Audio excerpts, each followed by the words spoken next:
তেল না পেয়ে পেট্রোল পাম্প ভাঙচুরের অভিযোগ উঠেছে, এই বিষয়টি আপনারা কিভাবে দেখছেন?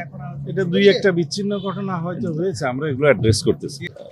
সংসদ অধিবেশনের প্রথম দিনেই সাংবিধানিক বাধ্যবাধকতা অনুসারে ইন্টারিম গভর্নমেন্টের সময় জারি করা 133টি অধ্যাদেশ উপস্থাপন করা হয়েছে। এটা নিয়ম হচ্ছে 30 পঞ্জিকা দিবসের মধ্যে এই অধ্যাদেশগুলোর বিষয়ে ফয়সালা করতে হবে। এবং যেহেতু পার্লামেন্টে মন্ত্রণালয় সম্পর্কিত স্থায়ী কমিটিগুলো এখনো গঠিত হয়নি, তো কার্যপ্রণালী বিধি অনুসারে বিশেষ কমিটি গঠনের নিয়ম আছে, সেটা করে দেয়া হয়েছে প্রথম দিনে।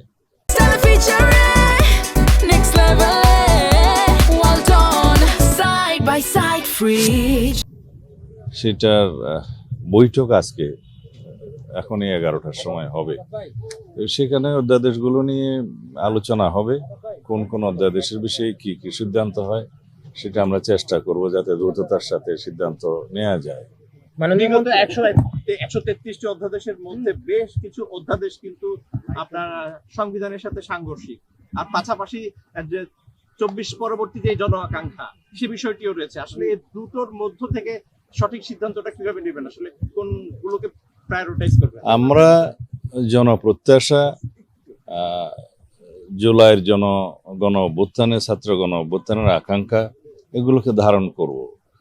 যেমন কিছু অধ্যাদেশ আছে এখানে জুলাই যোদ্ধাদের, তাদেরকে সেই নামে অভিহিত করা হয়েছে। গণ অভ্যুত্থানে যারা নেতৃত্ব দিয়েছে, অংশগ্রহণ করেছে, সেই বিষয়ে ইনডেমনিটি দেয়ার একটা বিষয় অধ্যাদেশ আছে, যেমন এইগুলোকে আমরা গ্রহণ করব।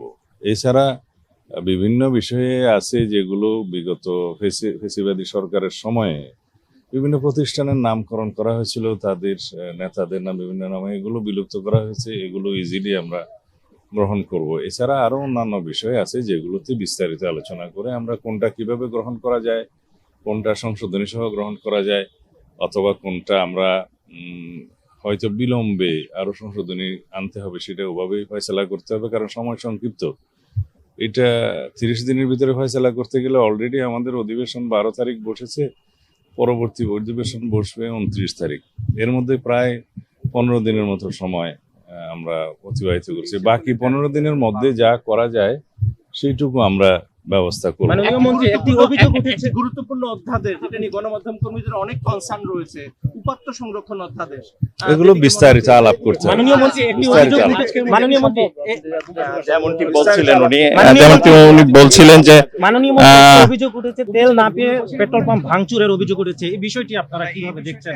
এটা দুই একটা বিচ্ছিন্ন ঘটনা হয়তো হয়েছে, আমরা এগুলো অ্যাড্রেস করতেছি।